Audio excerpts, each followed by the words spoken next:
It's time for the Rick Smith Show. Now, here is the voice of the working class, Rick Smith.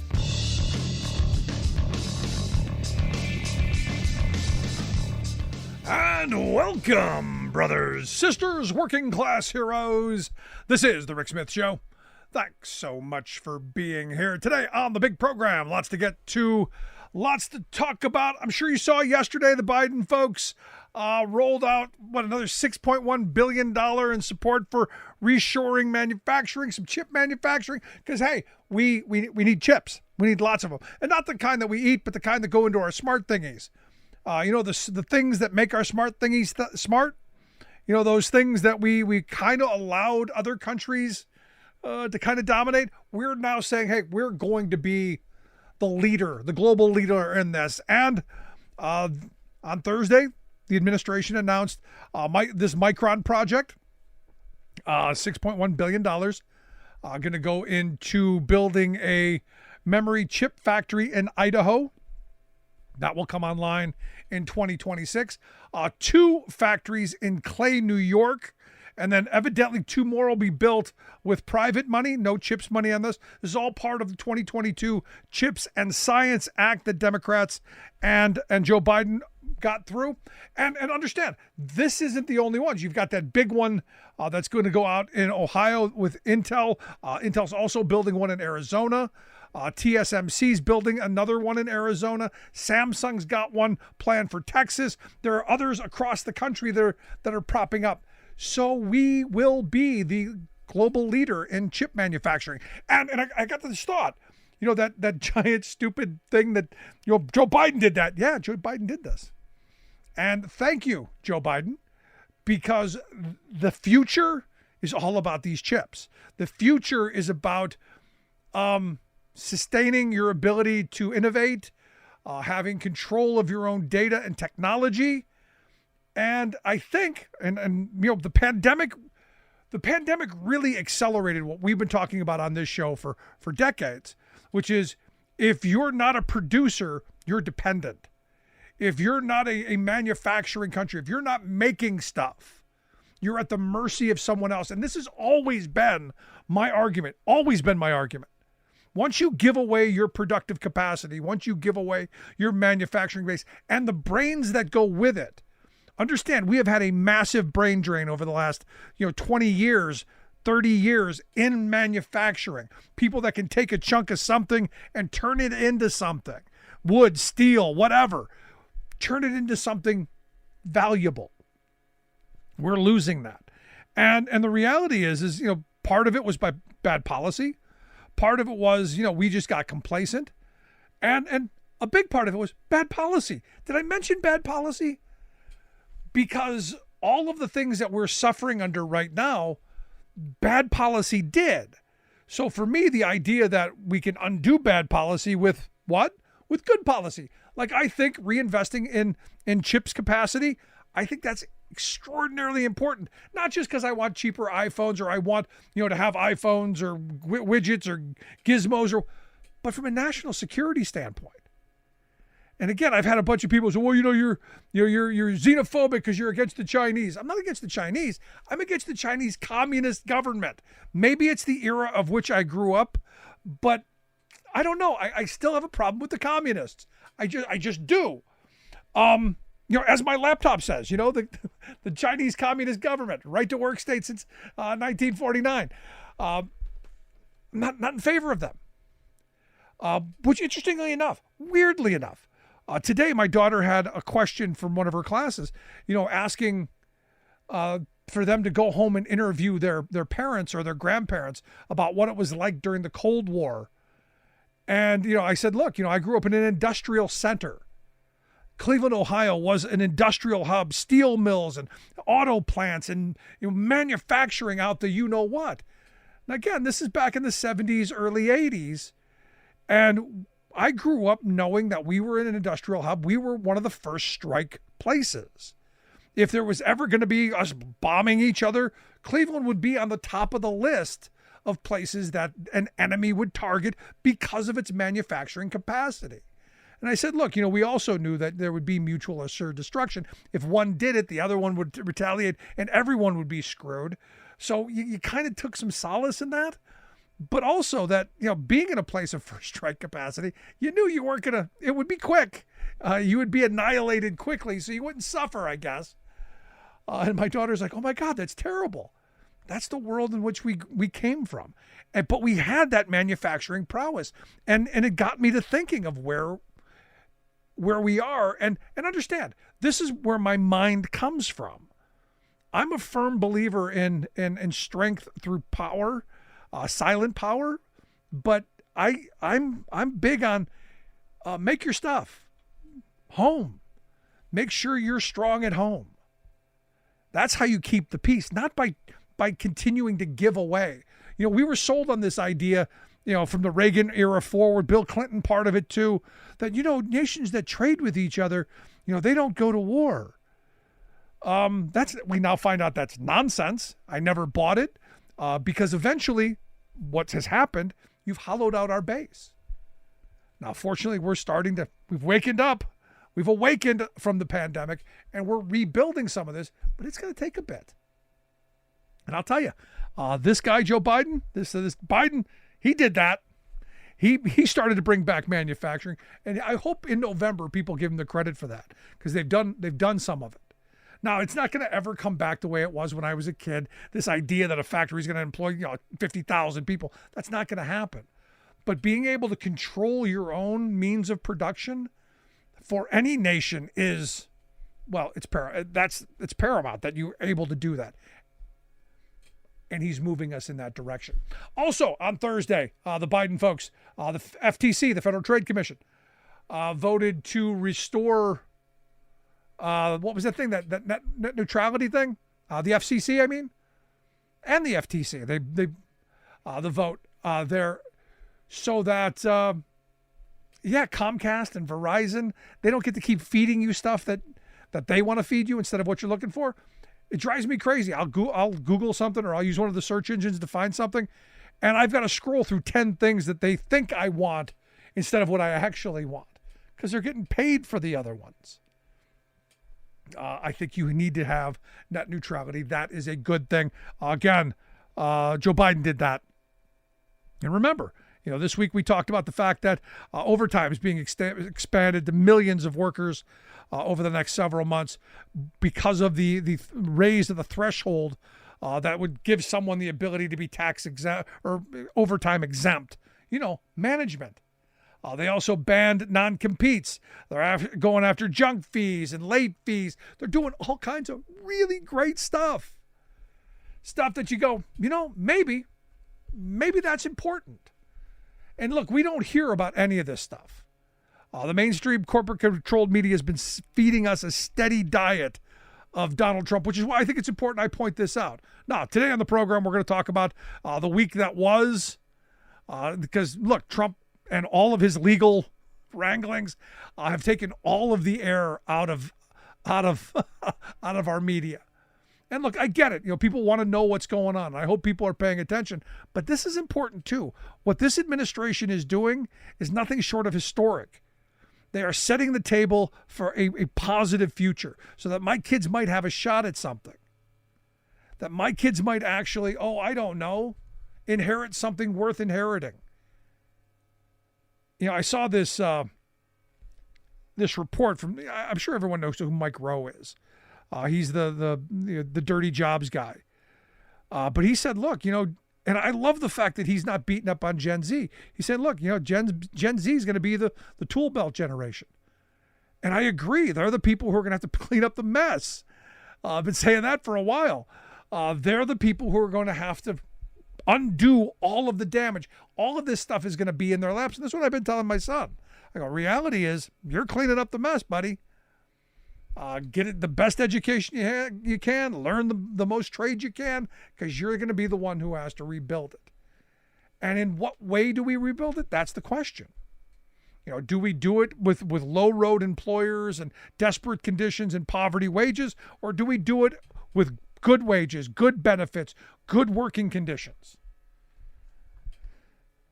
Sunday is Workers' Memorial Day. It's the day where we remember the workers who died on the job. They woke up that morning, they brushed their teeth, they had their breakfast, they did whatever it is they do, they got to work, and they didn't go home. And most working people know someone that this has happened to. I know several that over my 35 years in the trucking business, yeah, sadly, I know people who didn't go home. And, April 28th is kind of an important day for me because I've had friends who have been killed on the job. In fact, I can't go past a couple of places on the highway here locally without thinking about them because it's the place where they died. So for me, April 28th is an important day, which also brings out the AFL-CIO's Death on the Job report, which pointed out in 2022, you had 344 people who got up that morning or afternoon. They did their thing. They got in the car. They drove to work, and they did not get to come home.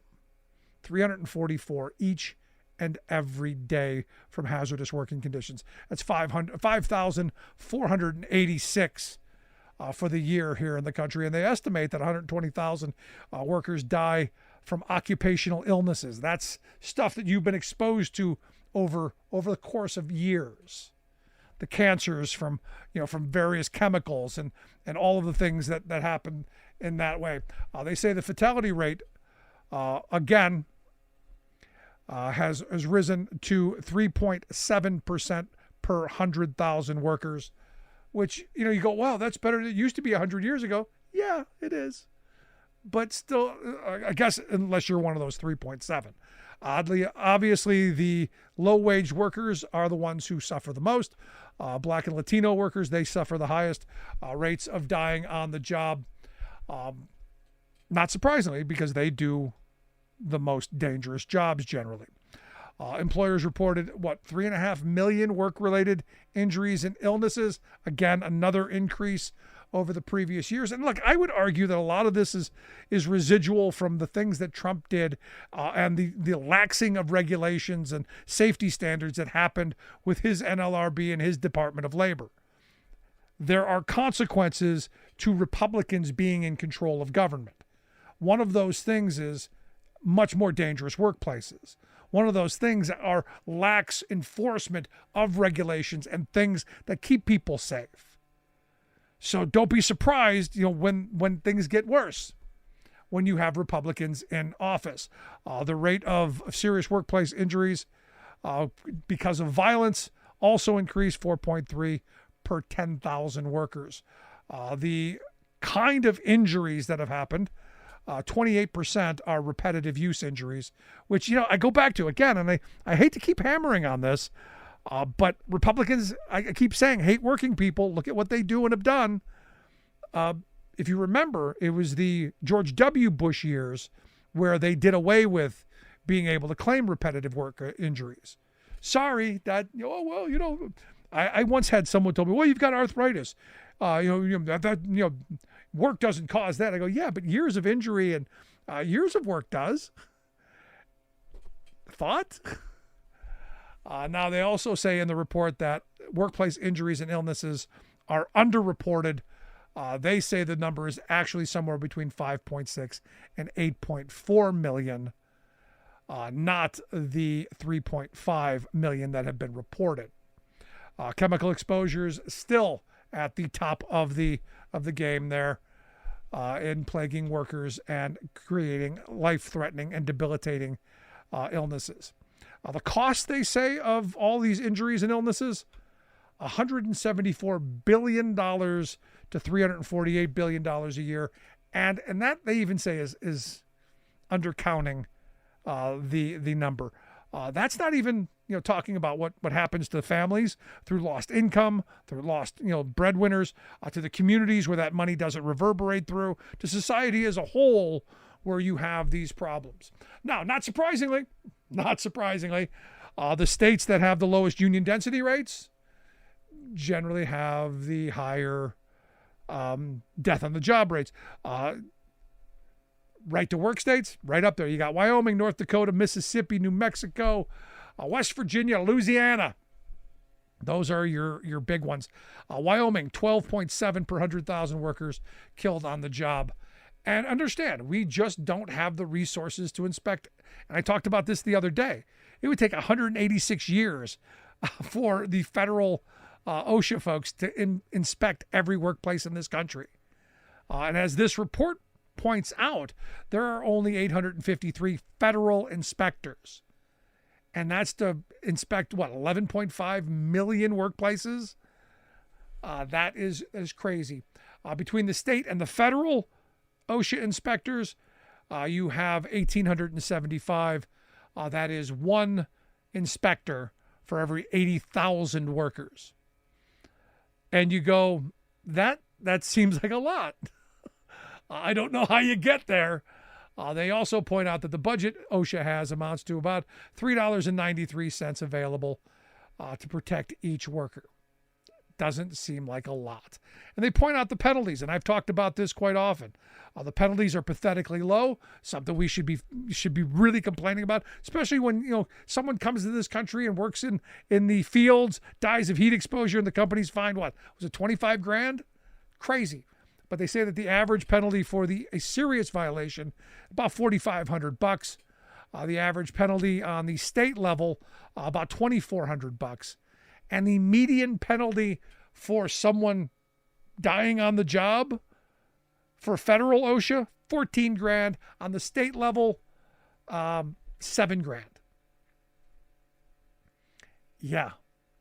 Understand, only 137 worker death cases have been criminally prosecuted in this country since the Occupational Safety and Health Act was enacted in 1970. Let that sink in for a minute.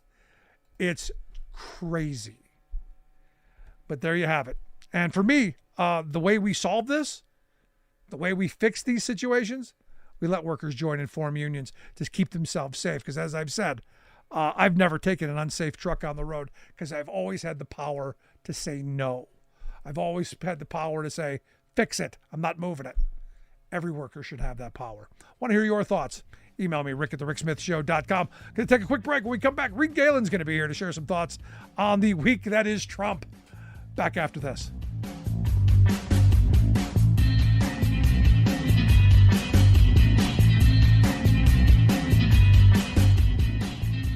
We are AFGE, the American Federation of Government Employees. We represent 700,000 federal and D.C. government workers who are the vital threads of the fabric of American life. We support our nation's military. We take care of our nation's veterans. We protect our nation's borders. We respond to our nation's crises and natural disasters. We provide services to our nation's seniors. The American Federation of Government Employees. We work for America. We are AFGE, the American Federation of Government Employees. We represent 700,000 federal and D.C. government workers who are the vital threads of the fabric of American life. We support our nation's military. We take care of our nation's veterans. We protect our nation's borders. We respond to our nation's crises and natural disasters. We provide services to our nation's seniors. The American Federation of Government Employees. We work for America. Welcome back to the Rick Smith Show. Now, here is Rick Smith. So this week, 18 people were indicted in Arizona. The fake elector thing. Yeah, the little scheme that they had going on. 11 of the people who were the fake electors, and seven of Trump's advisors, including one, Christina Bobb, who you may remember last month was appointed to be the, what was it? The election integrity officer there at the RNC. Oh, what fun, what entertainment. Look, not a great week for Donald Trump, because in that case, he was named an unindicted co-conspirator #1, also in Michigan for the same thing. He's in the Manhattan courtroom doing that thing. He's got the Supreme Court thing that happened. Lots of things going on in Trump's world, and here to share some thoughts on the circus that has become our politics, I've asked Reed Galen to come talk with us. Reed is the chief cook and bottle washer over at the Lincoln Project. Reed, thanks for taking time for us. Rick, great to be back. So not a great week for our whiner in chief. Because I got to tell you, all I keep hearing is complaining and whining. You know, for a wannabe dictator, sure seems kind of whiny. Yeah, but this is part of the nature of this kind of individual and this kind of movement, which is the ultimate victimization. We should remember that everything that's happening right now are because of the things that he did or the people around him believed he wanted done. And so we should never remember, Rick, that you and I wouldn't be having any of these conversations about New York or Arizona or about the Supreme Court today, but for this man's actions. Let's talk about Arizona for a minute because, you know, it's not just this Christina Bobb, but you also got Mark Meadows, Giuliani, Jenna Ellis, John Eastman, Boris Epstein. You got a bunch of the key folks there. This is kind of a big deal, especially coming out of Arizona. Yeah, I think it is. And also remember that there's no federal protection should he win in November. So these are all people that are likely to see pretrial motions and then potentially depositions and discovery and everything else. And so, look, I think the Attorney General of the state of Arizona is likely to really go forward with this. And these people now all have more mounting trouble. And it's not just legal, Rick, it'll also be financial. And I think that a lot of these people, like we've seen probably in Georgia and probably in Washington, D.C., are going to go looking for as much immunity as they can possibly find. Speaking of immunity, the Supreme Court this week heard the case that Trump was trying to make that he should be immune no matter what. You know, the whole idea that the president, if the president does it, it's not illegal. In my mind, as I listen to the oral arguments, I'm going, if I'm Joe Biden and this goes Trump's way, maybe I don't know, maybe we take him out. Well, look, I think that's the fundamental difference. You just hit the nail on the head, is that there's one person who wouldn't do that and another one who already tried. I think that the arguments, to the extent that I have heard them, were concerning. I think that they were frustrating for many people, and I certainly understand all of that. But I think at the end of the day, Rick, this is why November is going to be that much more important, is that if we want this to end anytime soon, it's going to have to be at the ballot box. We should not count on any court to do us any favors between now and November 5th. It's going to have to be on election day. Because it seems to me, and maybe you can help with this, because I'm struggling. You hear all this stuff coming out about what this guy did and what his underlings did, and yet it doesn't appear from the polling that it's really hurt him all that much. No, well, I mean, I think this is why these things matter on the margins, Rick, is that with his base of support, let's say that's 40% right now. Right. Let's say there's 40% of the country that's going to go for him no matter what. That's probably true. But, there's another 6 to 8% that he can't live without, that I think are maybe really questioning where they want to be in this world. I think he can't probably get past 46 nationally. So I think he's in a lot of trouble anyway. And I think that any conviction and frankly, more time off the road is bad for him. I know that, there are competing theories that, making Trump a victim, yada, yada, yada. But as I said at the top, these are actions he's taken. And the facts of these cases are really not in dispute in any place, right? This is not a he said, she said thing. I mean, literally, he did these things, all of the things that he'll ultimately go to trial for. So I think that you could see a lot of independents just get turned off. Yeah, I mean, I look here in my state of Pennsylvania. We just had our primary this week. And, it's a closed primary. So Republicans voting for Republicans, Democrats voting for Democrats. And Nikki Haley pulled 157,000 Republicans. She didn't run an ad, run a campaign. She didn't do it. She's been out of this thing for weeks. And yet she got 157,000 Republican votes. Yeah, no, I think that's right. She's been off the trail. She's been out of the race for 7 weeks at this point. And also, I would say, Rick, the most important thing about those votes is really where they were clustered. And it's all around those collar counties of Philadelphia, as you know, that are swing counties every time. They're purple every time. And that's where you're seeing a lot of Republicans stating dissatisfaction with their option in Trump. This is not good news for him. His coalition has not expanded, and I don't see it expanding between now and, this fall. Yeah, it's going to be interesting to see where this goes. Now, have you been following the Manhattan trial, where you had David Pecker be the first guy to testify? And the thing that's getting a lot of attention is the fact that Pecker said, we haven't spoken, but I still consider him a friend, which I find kind of interesting. Look, I have been doing everything I can, Rick, honestly, to stay away from that, because I have a habit of looking at local newspapers, whether or not it's the Milwaukee Journal Sentinel or the Philadelphia Inquirer, the Pittsburgh Post Gazette, excuse me. I actually call it the KC Star test. And the truth is, much of this isn't really filtering down into the states where, frankly, this election is going to be focused and where I spend all my time. And so, look, I think for him being off the road, being unable to raise money, being unable to campaign, and frankly, looking sleepy and gray and everything else, I think is far more effectual for individual voters in states than it is what David Pecker said about anything, to be honest with you. No, it's a good point. On the immunity part, having heard the oral arguments, where do you see that going? I'm not enough of a scholar to know this stuff. I'm a little concerned that there's enough of these justices. Look, it's a 6-3 court that are going to give him enough of an out on enough stuff that it'll be probably a reduced prosecution. But at the same time, he's going to be in a federal courtroom again, not on the trail, and this isn't going to be like New York, Rick. This is going to be a bunch of people that work for him going, that guy told me to do it. That guy told me to do it. And I think that's going to, not to say that you could really understand the man's mental state at any given moment anyway, but I think that it's concerning from a perspective of jurisprudence and rule of law. I think that the justices probably would love to be rid of him, because the first thing authoritarians love to do is get rid of courts that can tell them what they can and can't do.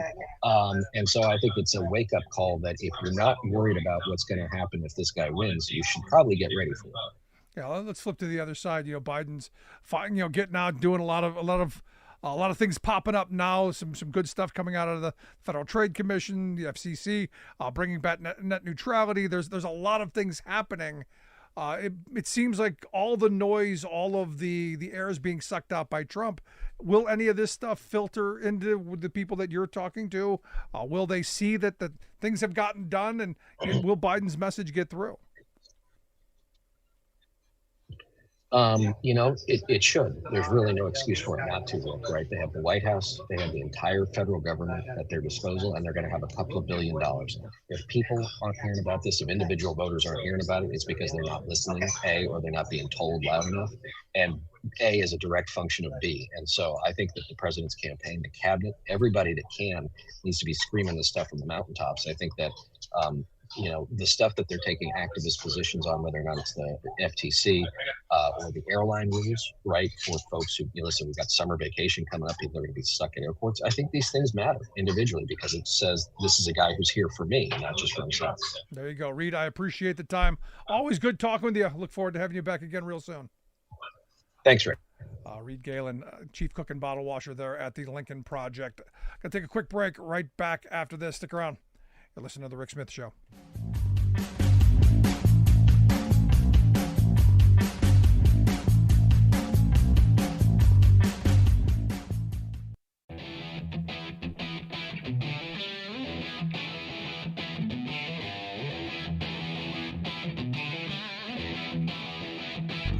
Welcome back to The Rick Smith Show. Now, here is Rick Smith.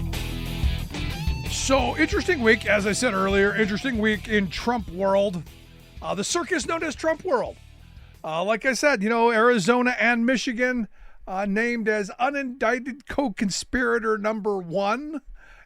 Good on him. I guess this is one more legal headache he doesn't have to deal with. He's got what's going on in Manhattan, that happening, which evidently you've got the prosecutor saying, Trump's continually breaking the gag order. You got the thing with E. Jean Carroll. He was seeking another election. That didn't happen.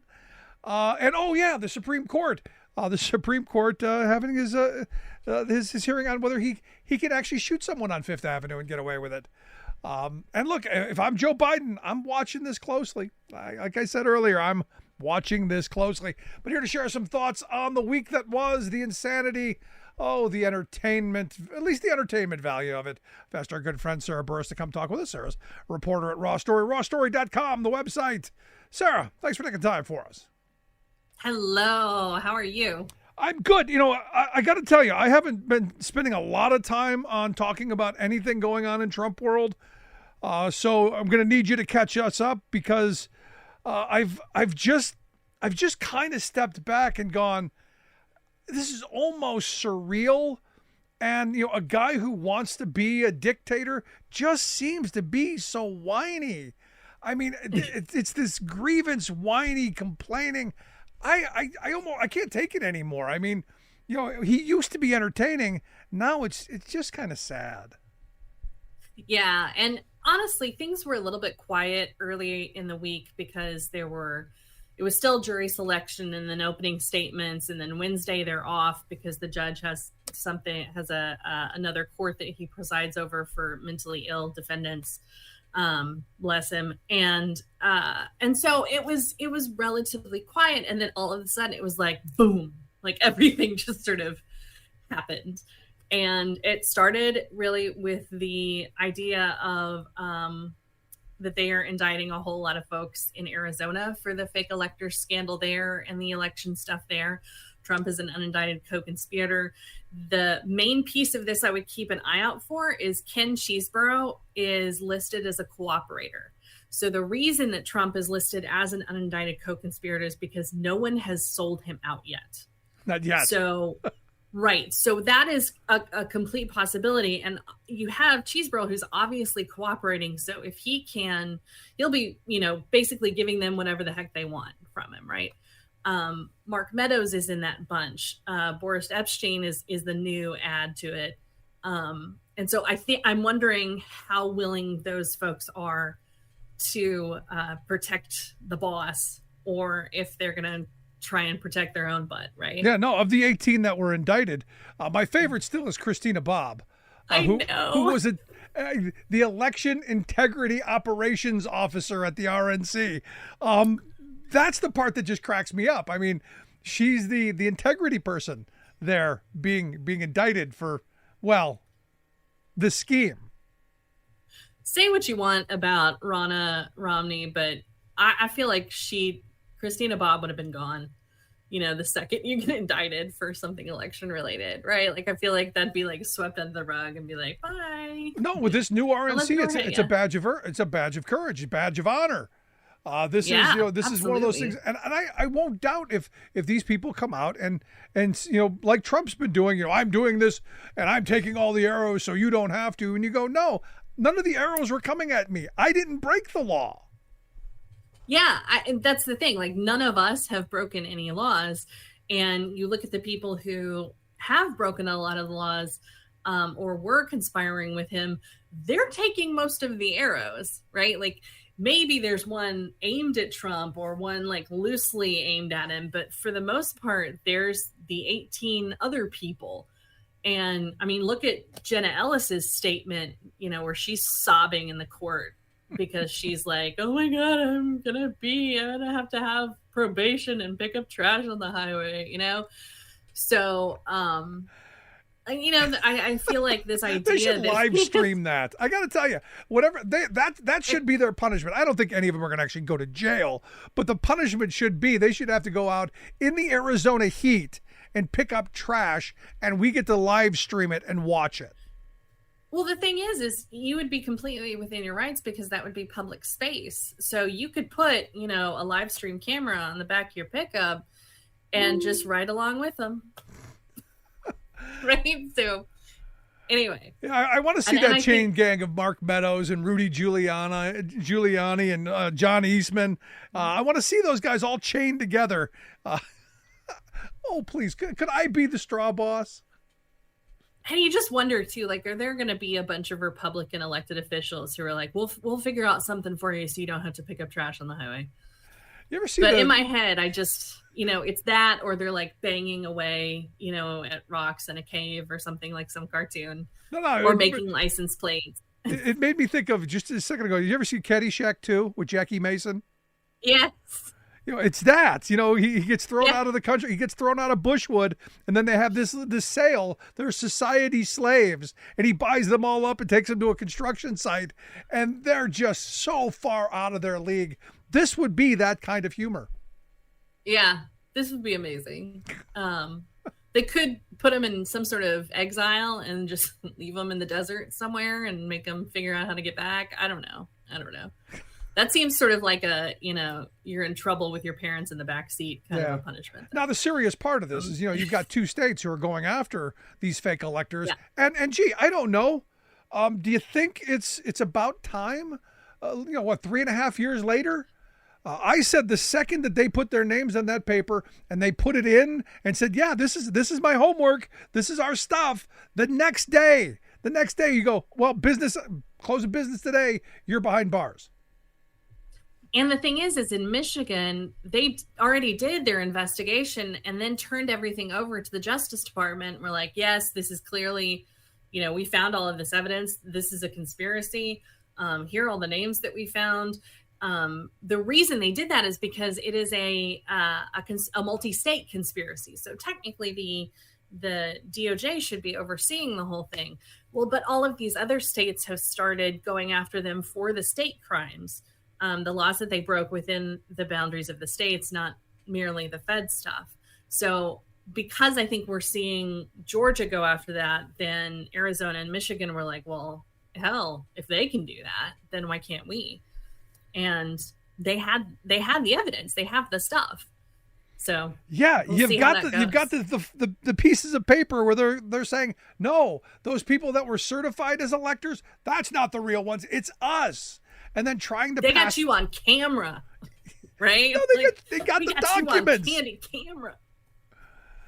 They got the documents. It's just amazing to me. And look, these were people of some bit of import. I mean, I know here in Pennsylvania, when they pulled the same scheme, the difference, the caveat is in the ones that they signed said, in the event that the real ones get turned down, we're going to take their place. So there's a bit of an argument that, well, they weren't really trying to pass themselves off, but these were people who were well-known Republican operatives, people who had stature in the party who put their name on this.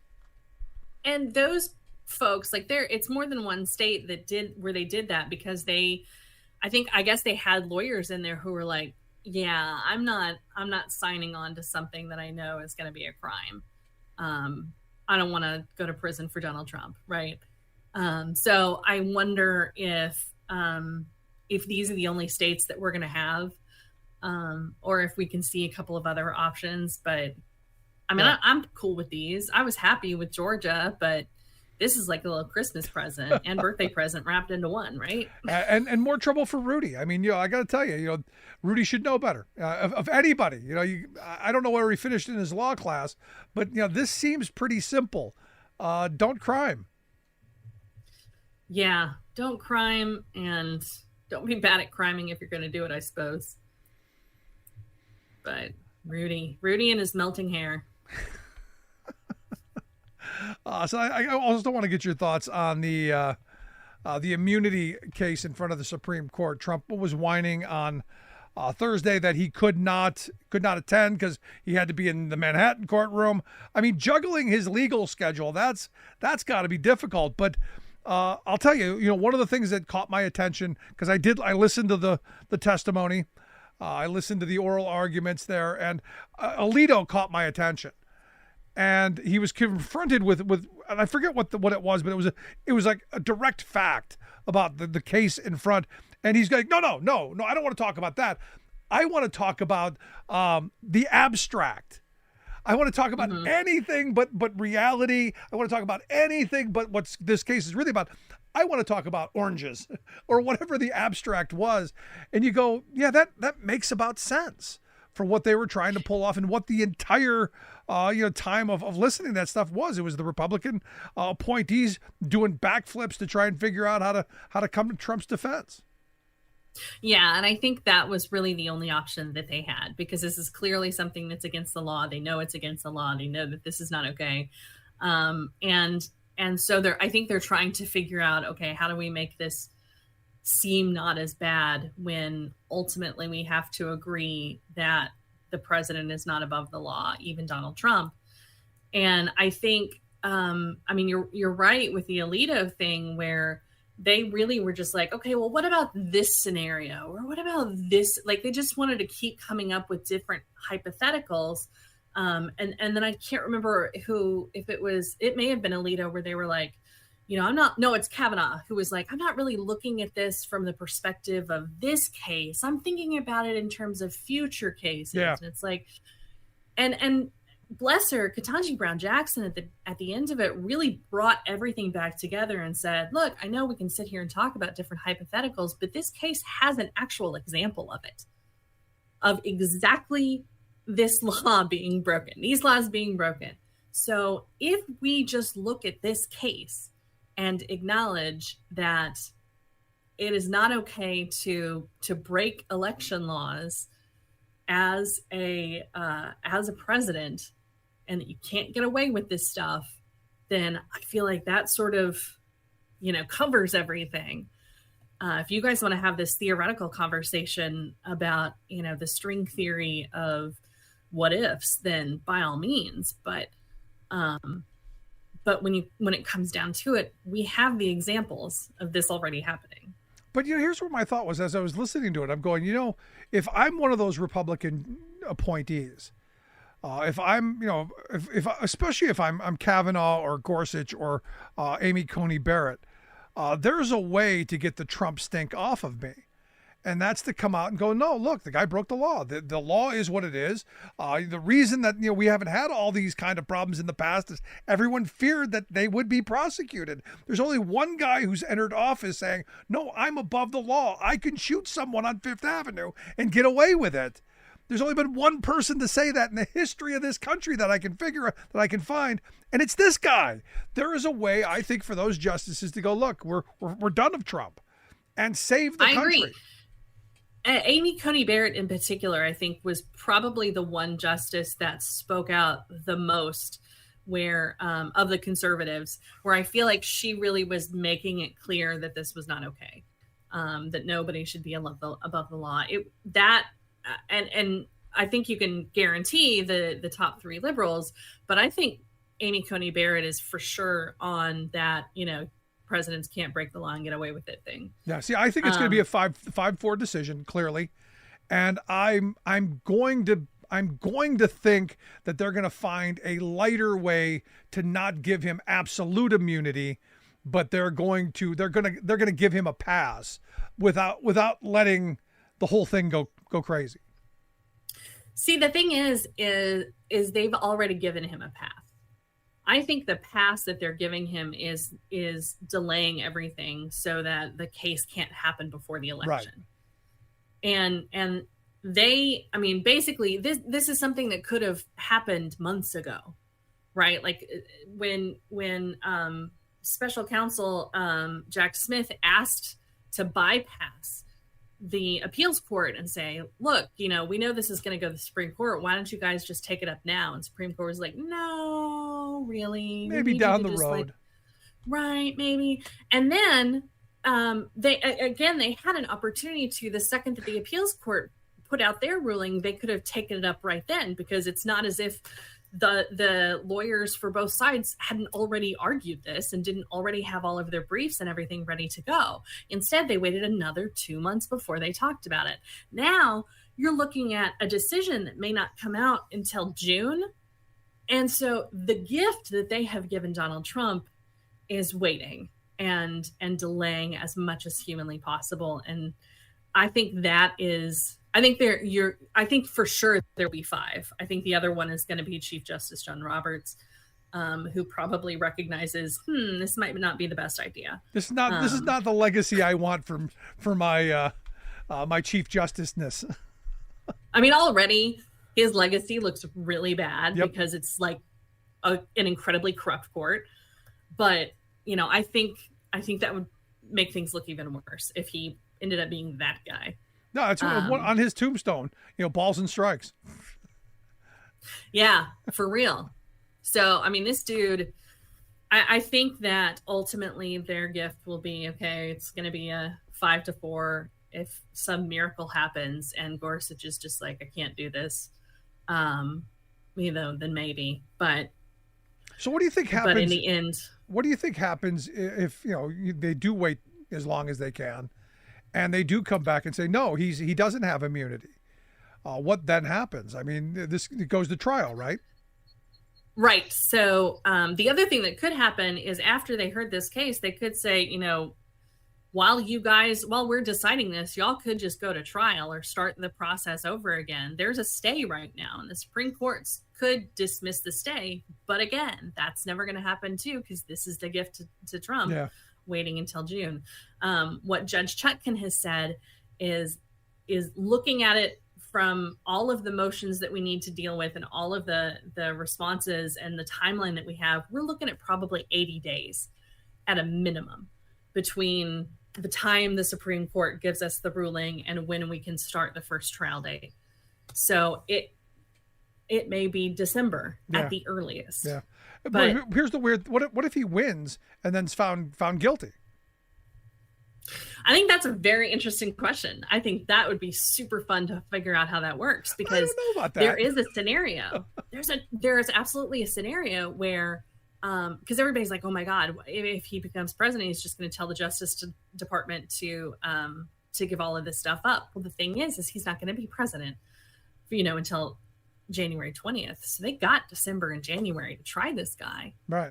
And decide what's going to happen to him. So it may very well be a thing where if he won, they could be like, oh, but you're going to spend the first couple of years of your presidency being in jail, and your vice president is going to have to work for you because you're incapacitated or whatever. So this may be one of those. But then there'd be another legal argument over that, right?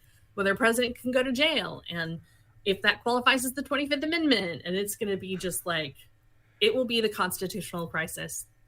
The weird thing about this is why I don't like lawyers.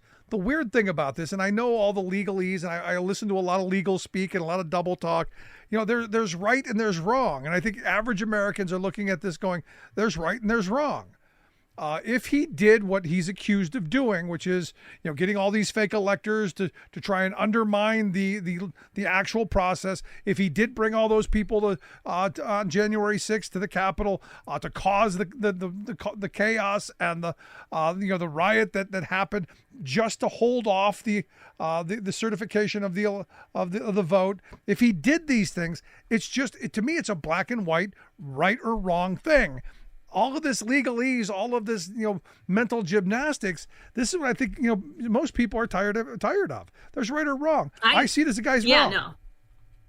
I think you're spot on. And I think that is the one piece that will, even if he doesn't go to trial in before November, that most Americans will be like, what the hell? This is an easy decision. And even if it doesn't go to trial, we're still going to have tons of very public fights. And there's going to be reporters in the courtroom live tweeting everything that's happening. So it's not like this is just going to disappear into the ether somewhere. There's still going to be motions and arguments and yada, yada, yada going on. So, and the other thing is Liz Cheney had an op-ed this week where she basically said, look, Jack Smith has found a heck of a lot more evidence than what we had when we did the congressional hearings. So I think Americans are just going to be like, oh, tell me more, right? Like everybody's going to be super interested. No, I hope so, because I got to tell you, I fear, we just spoke with Reed Galen a little bit ago, and he said, look, I'm not seeing this getting in the local newspapers. I hope you're right. I hope this is filtering down. I hope people are paying attention. I hope we haven't gotten so tired of this that this has sucked so much oxygen out of the room that we're just not paying attention to it. I hope we are. I think so, just based on what is trending on all of the social media, right? Like this isn't just a Twitter conversation. Everybody's talking about this. That is a non-political person on Facebook that I follow. Everyone's talking about this on Threads. This is not something that is just sort of disappearing. The idea that Michael Cohen said, to David Pecker in the Manhattan trial this week, don't worry about it. Jeff Sessions is going to let Trump do whatever he needs to. You'll be taken care of. Right? Like, this is a level of corruption that I think folks are now remembering from what it was like living in the Trump era. Yep. And hopefully folks are just like, God, I do not want to go back to that. I don't want to live like that. He's running on Project 2025 and Schedule F and all of the, he's telegraphing his punches. He's telling us what he is going to do. I don't know how else to put that.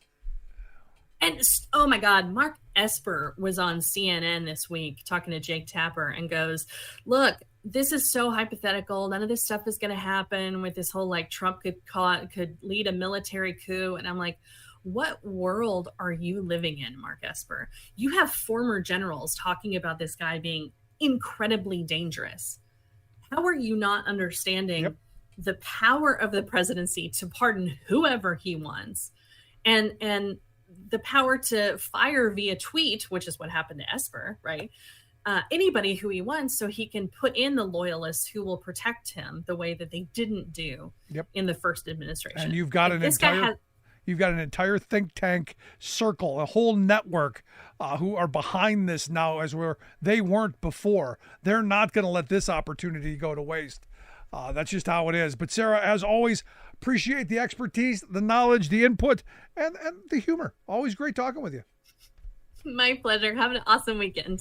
You as well. Our good friend, Sarah Burris. Want to hear your thoughts. Email me, rick@thericksmithshow.com. Are you paying attention? That's the question. Or have you gotten so tired of it that you just want the pain to stop? I want to hear. Email me, rick@thericksmithshow.com. Right back.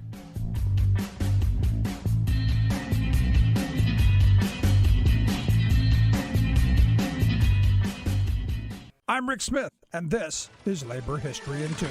On this day in labor history, the year was 1975. That was the day the AFL-CIO held a Jobs Now rally in Washington, D.C. A painful recession had pushed unemployment in the U.S. to 9%. Many workers across the nation thought the Ford administration was not doing enough to address the needs of working families. 60,000 people, many of them union members carrying banners representing their unions, gathered in RFK Stadium. There they heard speeches, including one from Senator Hubert H. Humphrey, who had served as vice president under Lyndon B. Johnson. His speech described the devastating impact of unemployment. Senator Humphrey said, "Our nation must recommit itself to the goal and the promise of full employment, a job for every American who is willing and able to work. Perhaps we would get bolder action and more compassion from this administration if some of its top advisors had a little taste of unemployment themselves. Perhaps they would know what unemployment is. It's drawing your last unemployment check with no job in sight. It's sitting in the dark to save on the light bill. It's making shoes last another month and driving on bald tires. It's eating a little less so the kids can eat a little more. It's facing eviction because you can't pay the rent or meet the mortgage. It's borrowing from your brother-in-law or letting your insurance lapse. It's facing yourself in the mirror and asking why and how much longer. It's wondering how a nation this rich, this enterprising, this great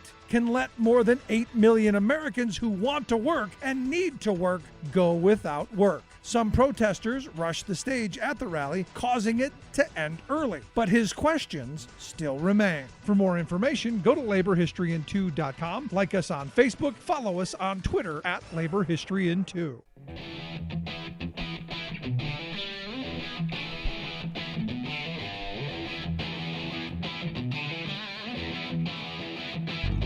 Welcome back to the Rick Smith Show. Now, here is Rick Smith. I got to tell you, I hope Sarah's right. I hope people are paying attention. I hope folks are paying attention to their local news, that they're watching what's going on. I'm hoping that's the reality. Because the only way that we're going to get out of this mess is for we the people to find a way together to put this constitutional crisis moment that we're in behind us, learn the lessons, move forward. There's a lot here. And like I said, I think the three Trump nominees, the three Trump justices could, quite frankly, get the stink off of them by going, look, he broke the law. He doesn't have, no one has this kind of immunity. We'll see. We will see. I want to finish today off with a quick email.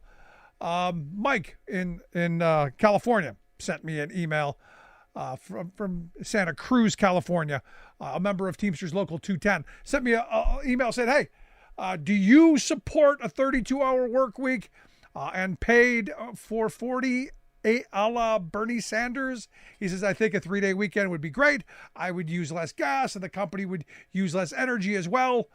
He pointed out to me that a friend of his went through it in the private sector with a 32-hour work week, and the company closed. Now, he said, I don't know why. I'm not sure why they closed. They just closed.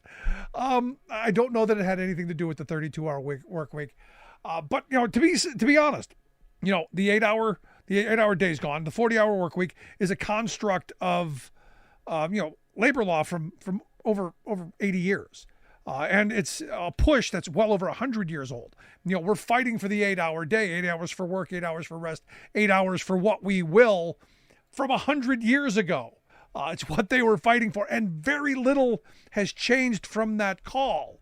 So all the technological advancements, all of the things that have made us more productive seems to end up in the hands of the few instead of everyone else. So it seems to me a way forward, especially with automation and with all the robotics and stuff coming up. A path. Now, do I support a 32-hour work week? Yeah, absolutely. There's your answer. Yes. If you missed any of today's program, thericksmithshow.com, that's where you get the audio. Freespeech.org for the video. I want to hear your thoughts. Rick at thericksmithshow.com. As always, thanks so much for being here. We'll see you back here next time.